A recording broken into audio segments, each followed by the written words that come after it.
شروع کرتے ہیں اللہ کے بابرکت نام سے جو بڑا مہربان اور نہایت رحم والا ہے۔ تمام تعریفیں میرے اللہ رب العزت کے لیے ہیں۔ السلام علیکم لسنرز، میں ہوں آپ لوگوں کی ہوسٹ نوشین، اور میں اپنے چینل خوفناک کہانیوں میں اپنے سبھی سننے والوں کو خوش آمدید کہتی ہوں۔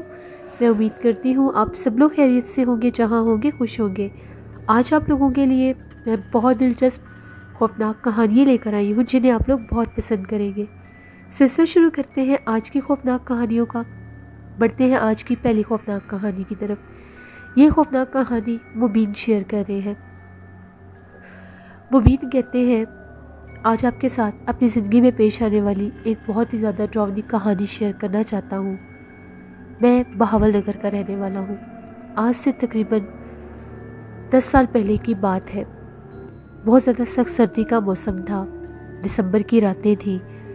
ہم لوگوں کے محلے میں اکثر ڈرائی فروٹ والا رات کے ٹائم آیا کرتا تھا۔ اس کا ایک ٹھیلا ہوتا تھا، وہ اکثر پوری گلی میں رات کے ٹائم وہاں سے لے کر گزرتا تھا، اور بہت سے لوگ اس سے ڈرائی فروٹس لیا بھی کرتے تھے۔ ہم لوگ بھی لیتے تھے۔ اس دن بہت زیادہ سردی تھی اور آج کافی زیادہ رات ہو گئی تھی، اور وہ ڈرائی فروٹ والا ابھی گلی میں نہیں آیا تھا۔ تقریباً 11:30 پونے 12 بجے کا ٹائم ہوا تو اس نے ایک مخصوص سی بیل لگائی ہوتی تھی اپنے سائیکل کے اوپر۔ اس نے وہ رکھا ہوا ہوتا تھا، اس کا جو ٹھیلا سا ہوتا تھا، اور وہ بیل بجتی تھی تو لوگوں کو پتہ چل جاتا تھا وہ ڈرائی فروٹ والا محلے میں آ رہا ہے۔ میں نے بھی وہ بیل سنی تو میں نے سوچا کہ میں بھی کچھ ڈرائی فروٹس لے لیتا ہوں۔ یہاں تک کہ میرے اپنے گھر سے نکلتے نکلتے وہ اگلی گلی میں ٹرن ہو چکا تھا۔ سردی بہت زیادہ تھی۔ آج وہ پیدل نہیں چل رہا تھا، وہ سائیکل کو چلاتے ہوئے ہی جا رہا تھا۔ جب میں نے دیکھا تو وہ دوسری گلی میں جا چکا تھا۔ میں اس کو آوازیں بھی دیتا رہا، لیکن شاید اس نے میری آواز نہیں سنی۔ وہ کافی زیادہ آگے نکل گیا۔ میں بھاگتا ہوا جیسے اس گلی میں ٹرن ہوا تو وہ گلی کافی زیادہ لمبی تھی، لیکن وہاں پر وہ ڈرائی فروٹس والا تھا ہی نہیں۔ مجھے بڑا تعجب ہوا کہ ابھی تو میں نے اس کی وہ سائیکل کی جو اس کی بیل تھی وہ سنی تھی، اور پھر وہ کہاں پر گیا۔ اسی گلی میں تھوڑا سا آگے گیا، دھند بھی تھی، اندھیرا بھی تھا اور سردی بھی تھی۔ کوئی وہاں پر دور دور تک نظر نہیں آ رہا تھا۔ ایک دم سے میری نظر پڑی تو بالکل اس گلی کے درمیان میں ایک چھوٹا سا بچہ، زیادہ سے زیادہ 3 سے 4 سال کا بچہ ہوگا، وہ اکیلا اس گلی میں کھڑا ہوا تھا اور میری طرف ہی دیکھ رہا تھا۔ اس بچے کو دیکھ کر مجھے بہت زیادہ تعجب ہوا کہ یہ بچہ اتنی رات کو کس کا بچہ ہے۔ جانتے تو ہم لوگ تقریباً سارے محلے کو تھے، لیکن میں نے اس بچے کو آج سے پہلے نہیں دیکھا تھا۔ مجھے لگا شاید ایسا نہ ہو کسی کا بچہ یہاں پر رہ گیا ہو، کسی گھر سے باہر نکل آیا اور رات کے ٹائم کوئی دروازہ کھلا رہ گیا۔ میرے ذہن میں عجیب و غریب خیالات آنے لگے۔ میں بچے کے قریب گیا۔ اس بچے نے جب مجھے دیکھا تو بچہ مجھے دیکھ کر ہنسنے لگ گیا۔ میں نے اسے بڑے پیار سے اپنے پاس بلایا۔ اب وہ چھوٹا بھی بہت تھا۔ میں اسے پوچھنے لگا کہ تم کون ہو اور یہاں پر کیا کر رہے ہو، تمہارا گھر کہاں پر ہے۔ وہ عجیب و غریب لینگویج بول رہا تھا، مجھے اس کے بولنے کی سمجھ بھی نہیں آ رہی تھی۔ اس نے اشارہ کر کے مجھے بتایا جس طرف وہ گلی ختم ہوتی تھی اس طرف میرا گھر ہے۔ میں نے اسے کہا کہ آؤ میں تمہیں تمہارے گھر چھوڑ دیتا ہوں۔ مجھے وہ ڈرائی فروٹس والا تو بھول ہی گیا۔ میں نے اس بچے کو اٹھانا چاہا، وہ بچہ اتنا بھاری تھا کہ میرے سے اٹھایا ہی نہیں جا رہا تھا۔ مجھے بڑا عجیب بھی لگا، اتنا چھوٹا بچہ ہے اور اتنا بھاری ہے یہ۔ پھر میں نے کہا کہ شاید سردی کی وجہ سے مجھے زیادہ ٹھنڈ لگ رہی ہے اور میرے سے اٹھایا نہیں جا رہا۔ اب 3-4 سال کا بچہ اتنا بھاری تو نہیں ہو سکتا کہ اس کو ایک ینگ پرسن نہ اٹھا سکے، لیکن اس وقت میری یہی حالت تھی۔ میں نے اسے کہا کہ آؤ میں تمہیں تمہارے گھر چھوڑ دیتا ہوں۔ اس نے پھر میرے چہرے کی طرف دیکھا۔ اس کا چہرہ بہت زیادہ عجیب سا تھا۔ میں نے اس کا ہاتھ پکڑ لیا اور چلنے لگ گیا۔ وہ بھی ایسے میرے ساتھ چلتا چلتا آ رہا تھا۔ جیسے گلی کا کونا ختم ہوا میں نے اسے پوچھا کہ کون سا گھر ہے تمہارا۔ اس کی کوئی آواز نہیں آئی۔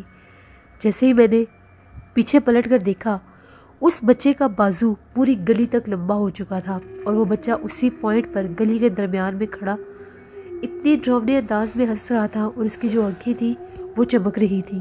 اتنا بھیانک منظر دیکھنے کی دیر تھی، میں وہیں پر گرا اور بے ہوش ہو گیا۔ جب میری آنکھ کھلی تو میں اپنے گھر میں تھا۔ عجیب و غریب نظروں سے میں گھر والوں کو دیکھ رہا تھا کہ میں کہاں پر ہوں۔ امی ابو کو دیکھا، سب بہن بھائیوں کو دیکھا تو ان کا یہ کہنا تھا کہ تم رات کو گھر کے باہر بے ہوش پڑے ہوئے تھے، ہم لوگ تمہیں دیکھ کر بہت زیادہ ڈر گئے تھے۔ گھر کا دروازہ کھلا ہوا تھا اور تم بے ہوش تھے۔ ابو جب رات کے ٹائم کہیں اٹھے تہجد کی نماز کے لیے تو انہوں نے گھر کا دروازہ کھلا دیکھا، بند کرنے لگے تو بالکل دروازے کے پاس باہر میں بے ہوش پڑا تھا۔ بہت زیادہ وہ لوگ ڈر گئے، مجھے بہت سا بخار تھا۔ میرے سے گھر والوں نے جب ساری بات پوچھی، میں نے گھر والوں کو ساری بات بتائی کہ اس طرح سے رات کے ٹائم میرے ساتھ یہ ماجرا ہوا ہے۔ میں ڈرائی فروٹ والے کے پیچھے گیا تھا لیکن آگے سے یہ حادثہ میرے ساتھ ہو گیا۔ ابھی بہت زیادہ پریشان ہو گئی، مجھے میڈیسن بھی دی گئی لیکن میرا بخار نہیں ٹوٹ رہا تھا۔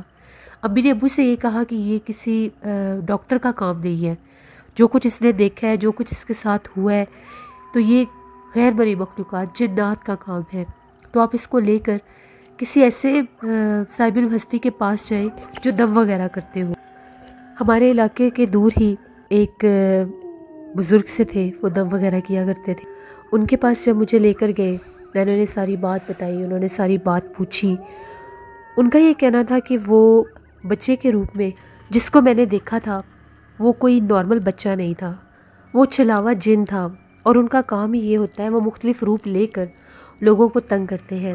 اکثر وہ جانور کے روپ میں سامنے آتے ہیں، زیادہ تر بلی کے روپ میں اور بکری کے روپ میں سامنے آتے ہیں، لیکن کبھی کبھار وہ کسی بچے کے روپ میں بھی سامنے آ جاتے ہیں۔ اسی نے تمہارے اوپر یہ سب کیا تھا اور وہی تمہارے ساتھ آیا تھا۔ انہوں نے مجھے دم کیا اور یہ کہا کہ امید ہے کہ دوبارہ کچھ نہیں ہوگا۔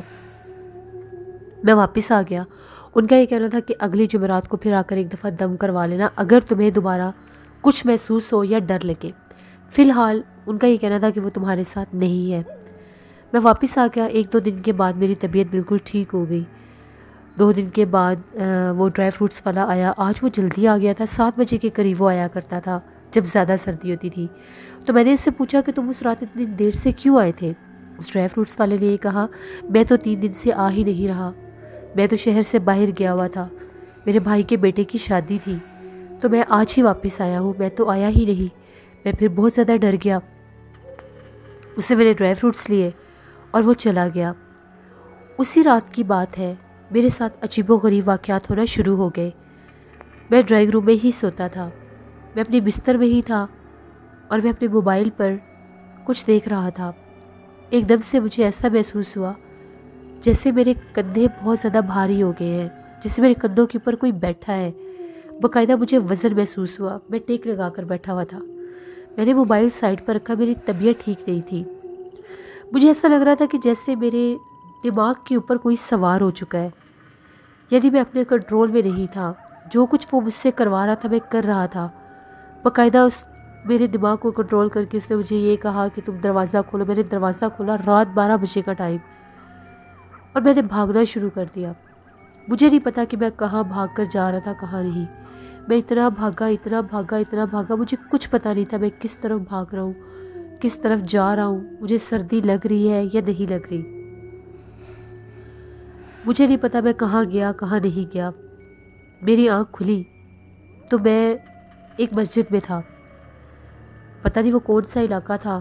ان لوگوں کو جب میں بے ہوش ملا، ان لوگوں نے میرے سے پوچھا، مسجد میں مجھے اٹھا کر لے آئے۔ ان لوگوں نے یہ سمجھا تھا کہ شاید وہ وہاں پر میری ڈیڈ باڈی پڑی ہوئی ہے۔ جب مجھے ہوش آیا تو لوگوں نے میرے سے ساری بات پوچھی۔ میں نے انہیں بتایا کہ مجھے تو کچھ یاد ہی نہیں، میں تو اپنے گھر میں تھا تو میرے ساتھ یہ سب ہوا۔ وہاں پر ایک امام صاحب تھے، وہ بھی بہت بزرگ تھے۔ ان کا یہ کہنا تھا کہ تمہارے پر جن سوار ہے، وہ تمہیں یہاں تک لے کر آیا ہے، تم اپنے کنٹرول میں نہیں ہو، تم اس کا علاج کرواؤ ورنہ وہ تمہیں جانی نقصان دے دے گا۔ میرے گھر والوں کا انہوں نے پوچھا، میرا ایڈریس پوچھا، میں نے سارا کچھ بتا دیا۔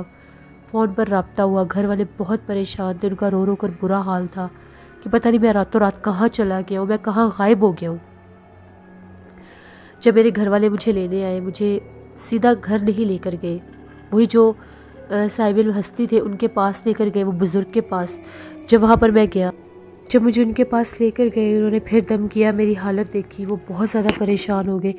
ان کا یہ کہنا تھا کہ وہ جن میرے پیچھے لگ گیا ہے، اس کا بسیرا انہی گلیوں میں ہے، اور مغرب کے بعد جب میں گھر سے باہر نکلا تو اس نے دوبارہ سے میرے اوپر اثر کر دیا۔ انہوں نے مجھے ایک تعویذ دیا اور یہ کہا کہ ایک کالے رنگ کے بکرے کو ذبح کر کے اس کو صدقہ کر کے کسی ویرانے میں پھینکنا ہوگا، تب وہ جن میری جان چھوڑے گا۔ میرے گھر والوں نے ایسا ہی کیا، گلے میں تعویذ بھی ڈال دیا۔ بکرے کا صدقہ بھی دے دیا۔ 2 دن تو بالکل نارمل رہا سب، مجھے کوئی بھی محسوس نہیں ہوا کہ میرے پیچھے کچھ ہے یا مجھے کوئی ڈرا رہا ہے۔ لیکن جیسے ہی 2-3 دن گزرے مجھے بہت سا کسی نے ڈرانا شروع کر دیا۔ پہلے مجھے ایسا لگتا تھا کہ میرے ارد گرد کوئی بھاگتا ہے۔ جب بھی میں آنکھ بند کرتا تھا تو بھیانک چہرے والا ایک چھوٹا سا وجود، کبھی وہ بچہ ہوتا تھا، کبھی وہ اس کا قد چھوٹا ہوتا تھا اور چہرہ بہت ڈراؤنا ہوتا تھا، بالکل میرے سینے کے اوپر آ کر بیٹھ جاتا تھا اور میرا گلا پکڑنے کی کوشش کرتا تھا۔ میں پھر ہڑبڑا کر اٹھتا تھا اور وہ غائب ہو جاتا تھا۔ بہت میری بری حالت تھی۔ جب گھر والوں نے دیکھا کہ ابھی بھی وہ مخلوق میرا پیچھا نہیں چھوڑ رہی، پھر بہت کوشش کی، کسی نے بتایا، پھر ہم لوگ وہاں سے فیصل آباد گئے۔ فیصل آباد ایک سید صاحب تھے، ان کے پاس گئے، ان سے جب دم وغیرہ کروایا، ان کو ساری بات بتائی کہ اس طرح سے میرے پیچھے وہ جنات ہیں اور مجھے وہ جن تنگ کرتا ہے بہت زیادہ۔ تعویذ بھی دیکھا انہوں نے، صدقے کی بات بھی سنی۔ ان کا یہ کہنا تھا کہ ابھی بھی وہ تمہارے پیچھے ہے، وقتی طور پر جب بھی کوئی تعویذ یا عمل ہوتا ہے تو میرے سے پیچھے ہٹ جاتا ہے، لیکن جیسے ہی مغرب کے بعد میں گھر سے باہر قدم رکھتا ہوں وہ پھر میرے اوپر حاوی ہو جاتا ہے۔ جب میں نے وہ تعویذ گلے میں پہنا تھا، اس کے 2 دن کے بعد بھی میں گھر سے باہر 9-10 بجے گیا تھا اپنے بھائی کے ساتھ، لیکن مجھے نہیں پتا تھا کہ اب میرے گلے میں تعویذ ہے تو وہ پھر بھی میرے اوپر حاوی ہو جائے گا۔ پھر ان کا یہ کہنا تھا کہ پورے 41 دن تم نے کھلے آسمان کے نیچے نہیں جانا، گھر سے باہر نکلنا ہی نہیں مغرب کے بعد، چاہے کچھ بھی ہو جائے۔ مغرب کے بعد وہ جنات آزاد ہوتے ہیں اور انسان پر اثر انداز ہوتے ہیں، اور وہ بری طرح میرے پیچھے پڑ چکا تھا کیونکہ میں نے اس کا ہاتھ پکڑ کر اس کو اپنے ساتھ لے جانے کی کوشش کی تھی۔ تب سے وہ جن میرے پیچھے تھا۔ ان کا یہ کہنا تھا کہ جو تم یہاں پر سفر کر کے آئے ہو، اس راستے کے دوران بھی وہ تمہارے پیچھے پیچھے تھا۔ راستے میں بار بار میری طبیعت خراب ہو رہی تھی، مجھے بار بار کوئی فورسفلی، میرا دل چاہتا تھا کہ میں گاڑی سے کود جاؤں یا میں یہاں سے بھاگ جاؤں، میں وہاں تک پہنچوں نا، ایسی میری کنڈیشن بار بار ہوتی تھی۔ پھر میں نے ایسا ہی کیا، انہوں نے مجھے تعویذ دیے، وہ تعویذ میں نے استعمال کیے، گھر میں لگائے، میرے بستر میں لگے، تکیے کے نیچے، مجھے پینے کے لیے دیے گئے، گلے میں ڈالنے کے لیے دیے گئے۔ کچھ چیزیں انہوں نے بتائی، وہ صدقہ خیرات کر کے پانی میں بہانا پڑی۔ جو لباس میں نے اس رات پر پہنا ہوا تھا وہ بنا دھوئے، وہ پیر صاحب تو ان کا یہ کہنا تھا کہ اس کو بھی پانی میں بہانا ہے، پھر ویسا ہی کیا۔ گھر والے وہ پھینک کر آئے، میرے ابو جا کر، بھائی اور ابو۔ 41 دن میں گھر سے باہر نہیں نکلا، کھلے آسمان کی طرف نہیں گیا، ایک کمرے میں میں نے وہ 41 دن گزارے، صرف اس لیے کہ ایک دفعہ میری اس مخلوق سے میری جان چھوٹ جائے، میرا پیچھا چھوٹ جائے۔ 41 دن کے بعد پھر ہم نے رابطہ کیا ان سے، دوبارہ 41 دن کے بعد وہاں پر گئے۔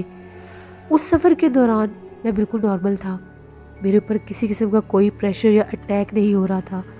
وہ چیز جب میرے اوپر اثر انداز ہوتی تھی تو میرا سر پکڑا جاتا تھا، کندھے بھاری ہو جاتے تھے، غصہ مجھے بہت زیادہ آتا تھا، بس میرا دل چاہتا تھا کہ کوئی مجھے پکڑے نہ، کوئی میرے قریب نہ آئے، میں بس بھاگ جاؤں کہیں دور۔ پھر جب ان کے پاس گیا، انہوں نے دوبارہ سے سارا مجھے دم کیا، چیک کیا، تعویذ بدل کر دیے۔ اس کے بعد الحمدللہ 10 سال اس بات کو ہو گیا، میں بالکل ٹھیک ہوں اپنی زندگی میں۔ کبھی بھی میری کوشش ہوتی ہے کہ میں لیٹ نائٹ گھر سے باہر نہ رہوں، میں جلدی ہی اپنی جاب سے واپس آ جاتا ہوں جو میری ٹائمنگ ہے۔ اگر مجھے نائٹ شفٹ میں کہیں بھی جاب ملے، کوئی آفر بھی ہو تو میں نہیں ایکسیپٹ کرتا، کیونکہ میرے ذہن، میرے دل میں اس چیز کو لے کر بہت زیادہ خوف ہے۔ یہ میری زندگی کی ایک کہانی تھی جو میں نے آپ کے ساتھ شیئر کی۔ بہت شکریہ مبین آپ کا۔ بڑھتے ہیں ایک اور خوفناک کہانی کی طرف۔ یہ خوفناک کہانی راحیلہ شیئر کر رہی ہے۔ راحیلہ کہتی ہے، میں حیدرآباد کی رہنے والی ہوں اور آپ کے ساتھ ہم لوگوں کی زندگی میں پیش آنے والی ایک بہت ہی زیادہ ڈراؤنی کہانی شیئر کرنا چاہتی ہوں۔ آج سے 8 سال پہلے کی بات ہے، ہم لوگوں نے ایک گھر رینٹ پر لیا ہوا تھا۔ وہ گھر اس طرح سے تھا کہ اس کا جو گراؤنڈ فلور تھا وہاں پر صرف ایک ڈرائنگ روم تھا، ایک چھوٹا سا ٹی وی لاؤنج کہہ لیں، اس طرح سے ہال سا تھا ایک چھوٹا سا، وہاں پر ایک واش روم بھی تھا۔ وہ واش روم بالکل اس ڈرائنگ روم اور اس ہال کی بیک سائڈ پر بنتا تھا۔ باقی جتنا بھی گھر تھا وہ 2nd فلور پر تھا۔ ہم لوگوں کی جو مین ریزیڈنس تھی وہ 2nd فلور پر تھی۔ نیچے والا پورشن کا جو ڈرائنگ روم تھا وہاں پر ہم لوگ بہت کم آتے جاتے تھے، اس کی صفائی وغیرہ کروا دیا کرتے تھے، تو اس کو اتنا خاص یوز نہیں کرتے تھے۔ گیٹ سے اندر انٹر ہوتے ساتھ ہی ایک چھوٹا سا کار پورچ بھی تھا۔ ایک دفعہ ایسا ہوا، ہم لوگوں کی جو کام والی تھی وہ نیچے کام کر رہی تھی اور ہم لوگ سارے اوپر ہی تھے۔ تھوڑی ہی دیر کے بعد کام والی بھاگتی ہوئی اوپر آئی، وہ بہت زیادہ ڈری ہوئی تھی۔ کام والی نے یہ کہا کہ میں ڈرائنگ روم کی صفائی کر رہی تھی تو بار بار کھڑکی کے اوپر کوئی دستک دیتا تھا، مجھے لگا کہ آپ لوگوں میں سے کوئی ہے، میں نے آپ لوگوں کو بلایا، باہر جا کر دیکھا تو کوئی بھی نہیں تھا، پھر مجھے لگا کہ شاید گیلری میں کوئی گیا ہوگا، تو جیسے میں ڈرائنگ روم سے نکل کر پچھلی گیلری کی طرف گئی تو وہاں کا جو باتھ روم تھا اس باتھ روم میں سے کسی کے رونے کی آواز آ رہی ہے، وہاں پر باقاعدہ کسی لڑکی کے رونے کی آواز آ رہی ہے۔ میں نے خود وہ آواز سنی ہے اور مجھے بہت زیادہ ڈر لگ رہا ہے، مجھے نیچے نہیں جانا۔ ہم نے جب اس کی یہ بات سنی ہم لوگ بڑے حیران ہوئے کہ ہم لوگوں کو تو آج تک ایسا کچھ بھی محسوس نہیں ہوا، پھر یہ ایسے کیوں کہہ رہی ہے۔ میں، میری امی، میری کزن آئی ہوئی تھی، میری بھابھی، ہم لوگ سب نیچے گئے۔ جیسے ہم لوگ اس گیلری کی طرف گئے، وہ جو باتھ روم تھا اس کا دروازہ بند تھا، لیکن وہاں پر کسی کے رونے کی آواز نہیں آ رہی تھی۔ امی نے یہ کہا کہ ہم دروازہ کھول کر دیکھتے ہیں۔ پہلے ہم لوگوں نے دروازے پر دستک دی، اندر سے کوئی آواز نہیں آئی۔ دروازے کو کھولنا چاہا تو دروازہ اندر سے لاک تھا۔ اب یہ چیز ہمیں پریشان کر گئی کہ دروازہ کیوں لاک ہے۔ ہم لوگوں نے بہت زیادہ کوشش کی کہ دروازہ کھل جائے۔ جیسے ہم لوگ واپس پلٹے دروازہ نہیں کھل رہا تھا تو ایک دم سے باقاعدہ ایسا لگا جیسے کسی نے اس کی جو اندر سے کنڈی لگتی ہے وہ کسی نے کھولی ہے۔ ہم لوگوں نے پیچھے پلٹ کر دیکھا تو باتھ روم کا پورا دروازہ کھل گیا تھا، لیکن باتھ روم کے اندر کوئی بھی نہیں تھا۔ سیاہ رنگ کا دھواں ہم لوگوں کو نظر آیا۔ ہم لوگ تو بہت زیادہ ڈر گئے۔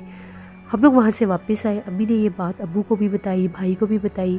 کام والی اگلے دن کام پر ہی نہیں آئی، وہ اتنی زیادہ ڈر گئی۔ مجبوری سے ہمیں خود ہی کام کرنا پڑا۔ ایک دن اس کا ویٹ کیا، وہ نہیں آئی، اگلے دن پھر خود کام کرنا پڑا۔ میں اور میری بھابھی نیچے والے پورشن کی ہی صفائی کر رہی تھی، کیونکہ ہم لوگوں کے گھر میں چھوٹے بچے تھے تو وہ بہت زیادہ یہ کچرا وغیرہ پھیلا دیتے تھے، تو اس کی صفائی وغیرہ لازمی کرنی پڑتی تھی۔ اس دن ہم لوگوں کے گھر میں کچھ مہمان بھی شام کو آنے تھے۔ اب بھابھی اور میں صفائی کر رہی تھی، بھابھی وہ جو ہال تھا اس کو صاف کر رہی تھی اور میں ڈرائنگ روم کی صفائی کر رہی تھی۔ جیسے میں نے صفائی شروع کی، باقاعدہ مجھے محسوس ہوا کہ جیسے اسی وہ جو ونڈو تھی اس گیلری میں ہی تھی، اس ونڈو کو آ کر بار بار کوئی ناک کرتا ہے۔ مجھے لگا بھابھی ادھر صفائی کر رہی ہے تو وہ آواز ہوگی۔ میں نے انہیں ایک سے دو دفعہ پوچھا کہ آپ اس طرف آئی ہیں؟ انہوں نے یہ کہا کہ نہیں میں تو نہیں آئی۔ میں نے انہیں بتایا کہ بار بار ونڈو پر کوئی دستک ہو رہی ہے۔ بھابھی نے یہ کہا ہو سکتا ہے تمہارا وہم ہو، میں بھی ادھر ڈسٹنگ کر رہی ہوں، یہ آواز ہوگی، تم ایسا کرو ونڈو کے کرٹنز ہٹا دو۔ میں نے وہ جو ونڈو تھی اس کے آگے کرٹنز لگے ہوئے تھے، میں نے وہ کرٹنز سائڈ پر کر دیے اور اب میں ڈرائنگ روم کی ڈسٹنگ کر رہی تھی۔ جھاڑو وغیرہ میں نے لگا لیا تھا۔ ابھی میں ڈسٹنگ کر ہی رہی تھی، مجھے بہت زیادہ کالے رنگ کا کوئی وجود نظر آیا جو اس کھڑکی کے پاس سے گزر کر گیا اور بڑی تیزی کے ساتھ۔ میں نے خود اس کو دیکھا، اس کا شیڈو بھی مجھے فیل ہوا، وہ اس طرح سے کیونکہ باہر بہت سخت دھوپ تھی اور جب اس کے آگے سے کوئی گزرا تو وہ کالا سا سایہ مجھے محسوس ہوا کہ کوئی گزر کر گیا ہے۔ میں نے پھر پیچھے پلٹ کر دیکھا، اب سامنے کمرے کا دروازہ ڈرائنگ روم کا کھلا ہوا تھا، بھابھی بالکل سامنے تھی۔ میں نے جب اس کو دیکھ لیا تو میں نے انہیں بتایا کہ میں نے بھی یہاں سے دیکھا کوئی گزر کر گیا ہے۔ بھابھی نے یہ کہا کہ ایسے کیسے کوئی گزر سکتا ہے، گیٹ تو بند ہے۔ اب ہم دونوں جو تھی ہم لوگ گیلری کے اندر نہیں گئی، ڈرائنگ روم کے کارنر سے ہی ہم لوگ جھانک کر دیکھنے لگی۔ ابھی ہم لوگ دیکھ ہی رہی تھی، ہمیں سیاہ کلر کی کوئی پرچھائی سی نظر آئی جیسے کسی عورت کا پورا وجود ہے، ویزیبل تھا لیکن باقاعدہ اس کا اس طرح سے جسم نہیں تھا، لیکن ایک جیسے آپ سامنے کوئی سایہ دیکھ رہے ہیں وہ تھا۔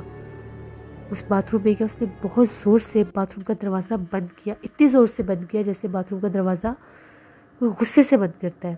ہم لوگوں نے سب کچھ وہیں پر چھوڑا، ہم لوگ بھاگی اوپر، ہم نے امی کو جا کر بتایا، ہم لوگ بہت زیادہ ڈر گئے۔ امی کو ہم نے یہ بتایا کہ جو کام والی کہہ رہی تھی وہ بالکل ٹھیک بات تھی، ہم نے خود محسوس بھی کی ہے وہاں پر کوئی ہے۔ اب ہم لوگ بہت ڈر گئے، شام کو مہمان آنے تھے، جیسے کیسے کر کے وہ مہمان ہم لوگوں کے گھر سے گئے۔ ہم لوگ نیچے بہت کم آتے تھے، جب اس کی ہمیں پریزنس فیل ہوئی کہ وہاں پر کسی کا اثر ہے، کوئی اثرات ہیں، تو ہم نے بالکل ہی نیچے آنا جانا چھوڑ دیا۔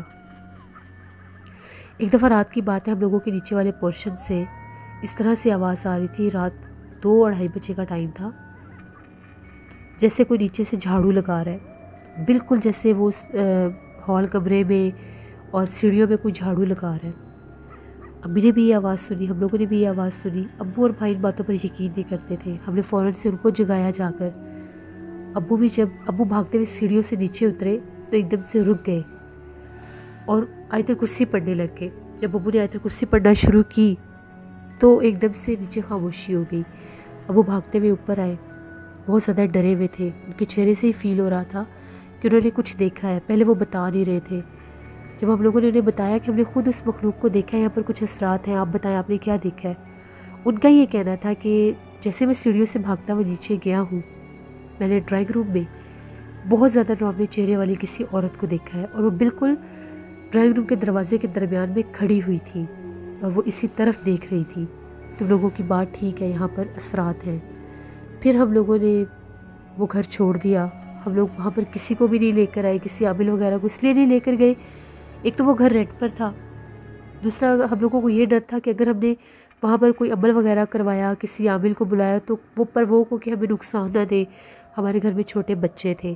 اس کا جتنا بھی بسیرا تھا وہ گراؤنڈ فلور پر ہی تھا۔ جو اس کا مین مسکن تھا وہ واش روم تھا، وہیں پر وہ رہتی تھی، لیکن اپنے ہونے کا احساس وہ ضرور دلاتی تھی جب بھی کوئی نیچے آتا تھا۔ شاید ہم لوگوں نے نیچے والے پورشن کو بالکل ہی چھوڑ دیا تھا، اس وجہ سے اس نے اپنا آپ زیادہ ظاہر کرنا شروع کر دیا۔ جو کچھ بھی تھا ہم لوگوں نے ود ان اے ویک وہ گھر چھوڑ دیا۔ کام والی تو دوبارہ ہم لوگوں کے گھر آئی نہیں، اس نے کہا کہ مجھے تو یہاں پر کام نہیں کرنا۔ شاید وہ بہت زیادہ ڈر گئی تھی۔ یہ ہم لوگوں کی زندگی کی ایک کہانی تھی جو میں نے آپ کے ساتھ شیئر کی۔ بہت شکریہ راحیلہ آپ کا۔ اس سے یہ تھی آج کی خوفناک کہانی ہے۔ اپنا فیڈ بیک مجھے ضرور دیں، آپ لوگوں کو کیسی لگی۔ آپ لوگ بھی اپنی خوفناک کہانیاں شیئر کر سکتے ہیں ڈسکرپشن باکس میں دیے گئے ای میل آئی ڈی nosheen57@gmail.com پر۔ اس کے علاوہ آپ لوگ مجھے کمنٹ باکس میں بھی سٹوری شیئر کر سکتے ہیں۔ ہارر اردو سینٹر کو ضرور وزٹ کریں۔